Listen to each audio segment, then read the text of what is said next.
दिनै जोङो दतमानि थुलुंगाफुरियाव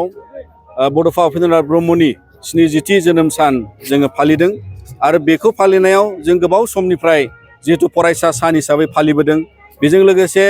दिनै जोङो मिथिगौ 2023 मायथाइयाव आसाम सरकाराबो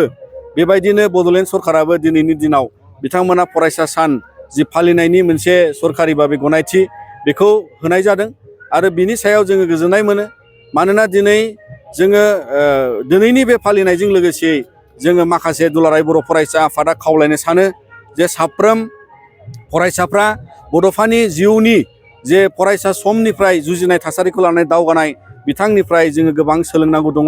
आरो बेखायनो जोङो बिथांनि जिउनि फरायसा समनि थासारिनि गोब्राब नाजाग्रा सासे फरायसा, गोब्राब गोसो होनानै लेखा फरायग्रा सासे फरायसा आरो बेबादि बिथिङावनो बिथाङा गावनि एलपि स्कुल एमइ स्कुलाव जिफोर खस्थ' खालामनानै फरायलांनाय बिजाब गैयै समनि थासारियाव हाथाय बाजारनि बिजाब फानग्रा गला दखानाव थांनानै बिजाब फरायनायजों लोगोसे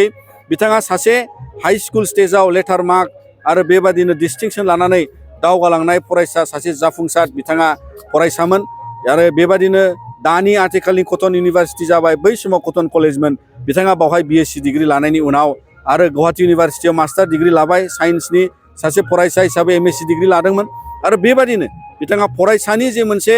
आखु बेखौ दिनैनि फरायसाफ्रा गोब्राब बिथांनिफ्राय मोनसे सोलोंथाइ लानांगौ। बिथांनि सुबुरुन लानानै दिनै जोङो बिथांनि सायाव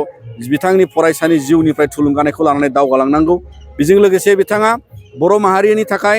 आरो लोगोसे गुबुन गुबुन हारि हारिसा माहारिनि थाखाय सासे माहारियारि बादनि सासे थुलुंगाथाव सुबुं आरो बेखायनो दिनै जोङो बिथांखौ बर' हारिनि बिफा हिसाबै मानिनानै जोंनि मोनफ्रोम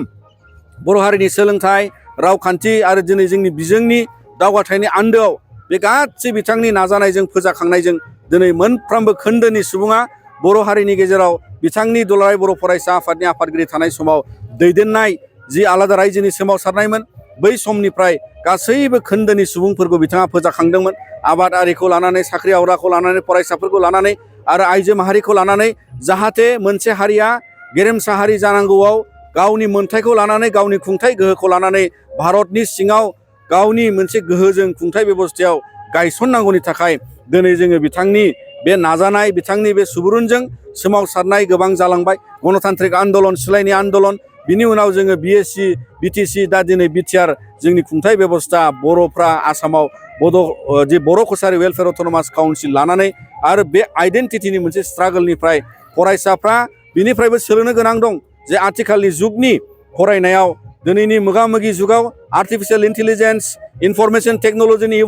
रिभलुसनाव दिनै बे जुजिनाय थासारियाव फरायसाफ्रा गावनि आइडेन्टिटि, गावनि मोन्दांथिजों हारिनि सिनायथि, गनायथि आरो मोनफ्रोमबो गोलैसोनाय हारि माहारिनि मोन्थायखौ लानानै, जोंनि हारिनि मोन्थायफोरखौ लानानै भारत संबिधाननि सिङाव, पृथिबिनि आयेननि सिङाव दिनै गसंथानो थाखाय जों फरायसाफ्रा बेबायदि दावगानांगोन आरो बेखायनो दिनैनि बिथांनि जोनोम सानाव फरायसा सान फालिनायजों लोगोसे दुलाराय बर' फरायसा आफादा जों साफ्रोम फरायसाफोरखौ बेबादि गोग्गो समाज दानायाव सांग्राङै दावगालांनो थाखाय रांखान्थि फेहेरनाय, समाजखान्थि फोसाबनाय आरो बेबादिनो राजखान्थियारि गोहोखौ फाहामनानै लांनांगौनि थाखाय दिनैनिफ्राय लानानै गासै जेनेरेशन्स, जाय जेनेरेशना आथिखाल मुगायाव जोङो माने